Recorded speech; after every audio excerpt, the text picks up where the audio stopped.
शुक्रिया वसीम, शुक्रिया। बिस्मिल्लाहिर्रहमानिर्रहीम। इय्याका नअबुदु व इय्याका नस्तईन। अल्लाह तेरी इबादत करते हैं और तेरे से मदद मांगते हैं। मोज़ेस ख़वातीन और हज़रात, ISF के नौजवान, स्टूडेंट्स, यूथ विंग, मीडिया के मैं कहूँगा मुजाहिद, जिन्होंने पाकिस्तान की जमहूरियत में एक बहुत बड़ा रोल प्ले किया, वकला कम्युनिटी जिसने लीडरशिप दी, वो लीडरशिप जो सियासतदानों को देनी चाहिए थी, वो पाकिस्तान के वकला कम्युनिटी ने सड़कों पे निकल के एक मुल्क में इनकलाब लेके आए। तो मैं इस प्लेटफॉर्म से आप सबको मुबारक देता हूँ, जिसमें सबसे ज़्यादा मुस्तहिक मुबारक की पाकिस्तान की वकला कम्युनिटी और पाकिस्तान का मीडिया है, जिसने लोगों के अंदर इतना ज़्यादा सियासी शऊर पैदा किया।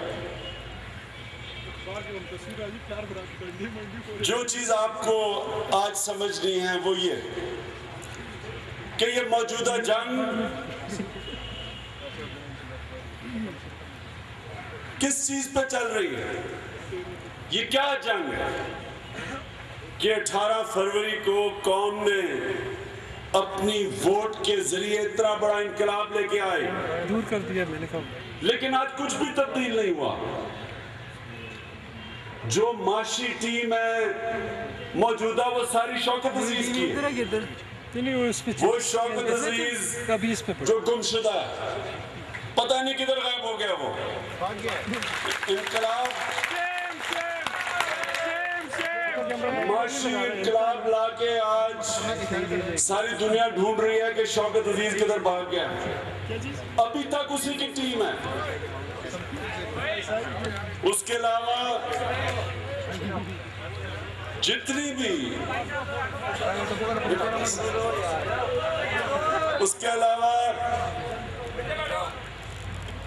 जितनी भी पॉलिसीज हैं, अभी तक तो उनमें मुशर्रफ का रंग नजर आ रहा है। और जो सबसे खौफनाक बात यह है कि गैलप सर्वे के मुताबिक 81% पाकिस्तानी जो चीफ जस्टिस को वापस देखना चाहते थे, अभी तक बहाने बनाए जा रहे हैं कि चीफ जस्टिस वापस ना आए। तो ये जंग क्या है, ये आपको समझना है कि ये जंग है स्टेटस को की और एंटी स्टेटस को। स्टेटस को क्या होता है? स्टेटस को वो होता है जो एक छोटा सा तबका एक निजाम से फायदा उठा रहा होता है। इस स्टेटस को के अंदर जॉर्ज बुश भी शामिल है। उसको पता एक टेलीफोन कॉल के ऊपर इसकी शलवार गीली हो जाती है पसीने से। इतना डरता है, इतना बेगैरत आदमी। तो ये जो मुशर्रफ है, इसकी जुर्रत ना होती है काम करने पे। अगर पाकिस्तान की अदलिया आजाद होती, इसको कटारे में खड़ा करना था। किसी हुक्मरान को ये जुर्रत ना होती आजाद अदलिया। अगर आप सियासतदान हैं और पिछले 20 साल में आपके ऊपर चोरी और डाके के इल्जामात लगे हैं, तो NRO के मुताबिक कोई सारे इल्जामात खत्म, मुकम्मल माफी, और आगे भी कोई पूछेगा नहीं कि जनाब ये हो सकता है कि ये इल्जामात दुरुस्त हो। कई सियासतदानों के ऊपर 150-200 अरब रुपए की चोरी के इल्जामात हैं। छोटे इल्जामात नहीं हैं।